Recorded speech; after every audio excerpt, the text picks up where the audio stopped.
Selanjutnya adalah bahwa feedback dalam keluarga, dalam sistem, itu sebagai satu karakteristik dari sistem keluarga, dan ini dinyatakan dalam komunikasi. Sistem keluarga berfungsi lebih baik ketika informasi penting secara teratur dipertukarkan di antara anggota, yang merupakan inti dari komunikasi.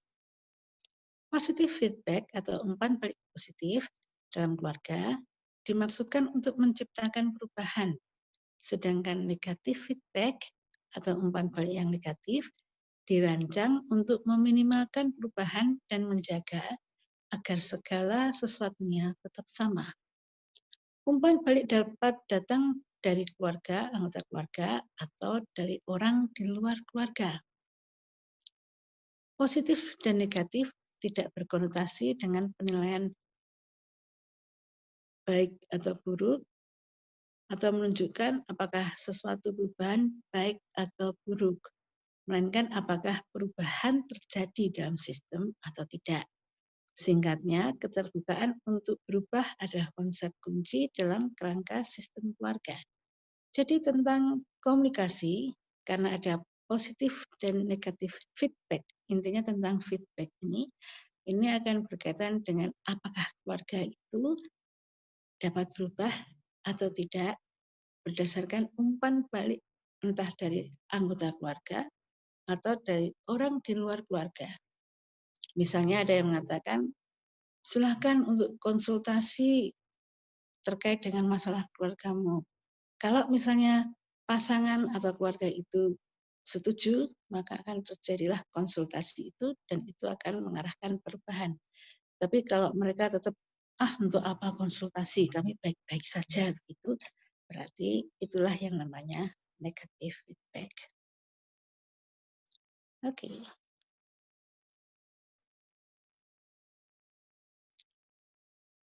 Kita akan berganti pada framework family strength yang disampaikan, dibahas terutama oleh Dufresne dan Essie. Kita lihat. Nah, postulat dasar dari perspektif ini, bahwa perspektif ini muncul dari anggapan bahwa keluarga yang kuat dapat menjadi teladan bagi keluarga yang lain. Jadi yang dicari adalah ciri-ciri yang positif. Jadi tidak memfokuskan pada keburukan dari sebuah keluarga. Nah, keuntungan ketika kekuatan-kekuatan ini diidentifikasi, mereka dapat menjadi fondasi untuk pertumbuhan dan perubahan yang berkelanjutan. Terapis keluarga dan konselor ini punya pandangan bahwa konsep kekuatan keluarga akan membantu dalam menangani masalah keluarga. Nah, konsep ini dan teori ini berbasis penelitian yang robust. Jadi Nick Stinnett, John Dufresne dan rekan, di mana di situ ada banyak yang meneliti ini, sudah selama lebih dari 30 tahun meneliti lebih dari 224.000 keluarga di setiap negara bagian Amerika Serikat dan 27 negara di seluruh dunia. Namun catatannya, menurut Dufresne sendiri, dia belum meneliti di Indonesia. Begitu. Baik.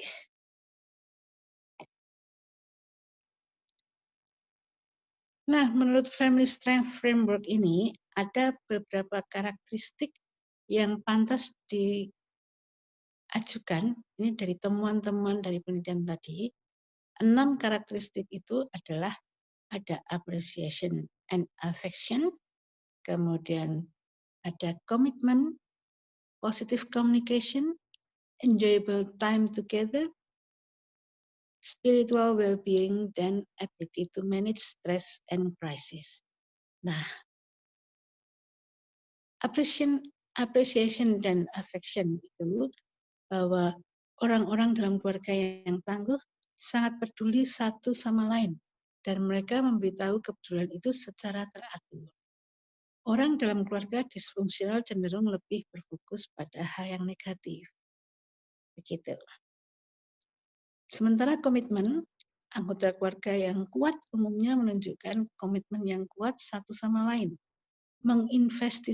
menginvestasikan waktu dan energi dalam kegiatan keluarga dan tidak membiarkan pekerjaan atau prioritas lain menyita terlalu banyak waktu dari interaksi keluarga.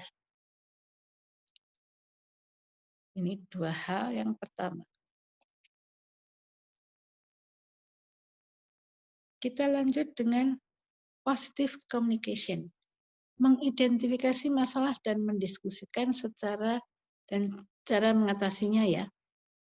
Anggota keluarga juga menghabiskan waktu untuk berbicara dan mendengarkan satu sama lain dan tetap terhubung. Komunikasi tidak selalu menghasilkan kesepakatan. Boleh lo tidak setuju, tetapi mereka berbicara langsung dan jujur. Mencoba untuk menyelesaikan perbedaan. Kalau keluarga disfungsional, terlalu kritis dan bermusuhan dalam komunikasi satu sama lain. Dan mereka suka menyangkal masalah dan menghindari konflik verbal. Tidak mau konflik. Dan di sana juga ada humor, mengurangi ketegangan sehari-hari, memfasilitasi percakapan, mengungkapkan perasaan hangat, kasih sayang, mengurangi kecemasan, menunjukkan kesalahan dan yang dibuat oleh orang lain, dan menghibur. Membantu orang lain merasa nyaman, membantu mempertahankan pandangan hidup yang positif. Nah, ini komunikasi yang positif penting di dalam keluarga.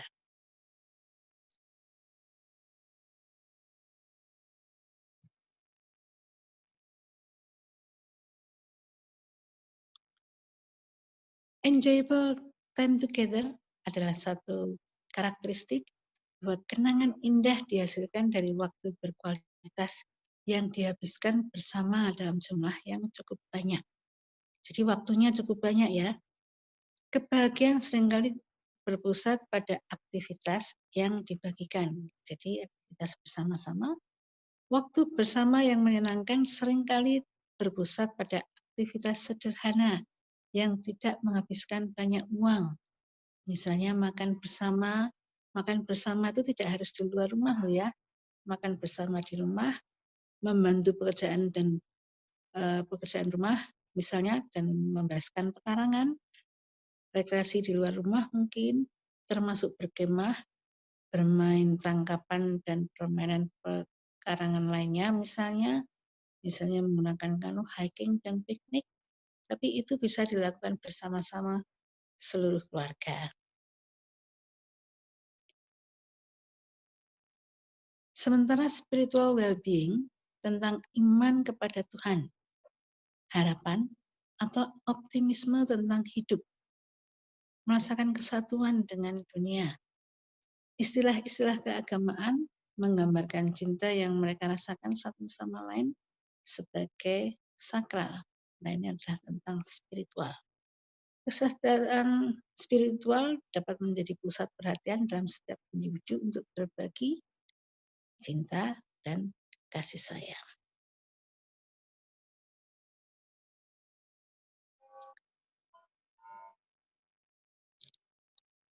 Ability to manage stress and crisis. Keluarga sehat adalah keluarga yang tidak kebal terhadap masalah, tetapi mereka tidak rentan terhadap krisis. Memiliki kemampuan untuk mengelola stres dan krisis. Berhasil mencegah masalah sebelum terjadi, tetapi beberapa penyebab stres dalam hidup tidak dapat dihindari. Sehingga strategi yang digunakan bekerja sama setiap orang, bahkan seorang anak kecil memiliki peran untuk dimainkan dalam meringankan beban orang lain. Mencari bantuan jika mereka tidak dapat menyelesaikan sendiri masalahnya. Misalnya dengan konseling.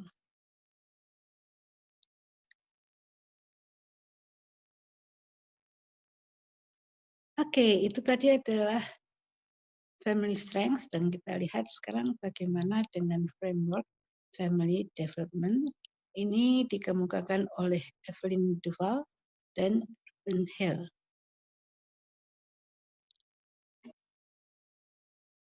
Postulat dasar berfokus pada perkembangan dan perubahan individu dan keluarga dari waktu ke waktu. Nah, keluarga bukan sebagai kelompok yang statis dan tidak berubah, tetapi sebagai sistem yang dinamis, sehingga di situ memang selalu ada proses. Ada berapa jumlah tahapankah? Atau yang dikemukakan, nah ini adalah satu kontroversi. Duval awalnya mengidentifikasi 8 tahap, sementara ahli ilmu keluarga lain telah mengidentifikasi 4 hingga 24 tahap.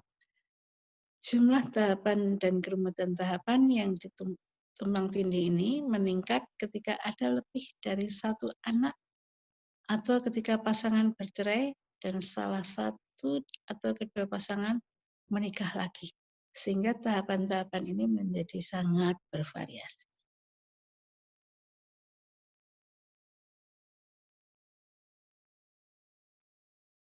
Nah, ada kritik. Framework ini tidak membahas kerumitan keluarga yang aktual di lapangan yang mungkin tidak mengikuti pola tradisional pernikahan, memiliki anak atau anak-anak, membesarkan anak sampai mereka diluncurkan dan pensiun serta menjadi kakek nenek. Nah, menurut Hunt, life course istilah yang lebih tepat untuk menggambarkan transisi yang dilakukan seseorang melalui kehidupan. Life course, istilah yang lebih cair, mencerminkan perubahan yang tidak dapat diprediksi seperti perceraian, pernikahan kembali, atau pensiun dini yang tidak terikat pada tahapan usia tradisional. Bahwa kerangka perkembangan keluarga telah berkembang dan beradaptasi dengan perubahan peran, struktur keluarga, dan harapan hidup terbukti dalam masyarakat saat ini. Kita beralih pada framework symbolic interaction yang dikemukakan oleh Smith, Hammond, Ingoldsby, dan Miller tahun 2009 dan White dan Klein 2002. Postulat dasar memiliki pengaruh terbesar pada studi keluarga, sebagian karena sejarah panjangnya kembali ke awal 1900-an, akar filosofis yang kuat, perspektif teoritis yang paling umum digunakan dalam ilmu keluarga saat ini. Contohnya Smith, Hammond, Ingoldsby, dan Miller. Interaksi simbolik mengasumsikan bahwa dunia dan struktur sosial selalu berubah daripada statis. Berfokus pada simbol yang didasarkan pada makna bersama dan interaksi yang didasarkan pada komunikasi verbal dan nonverbal. Membantu menjelaskan bagaimana kita belajar melalui komunikasi satu sama lain tentang berbagai peran dalam masyarakat kita.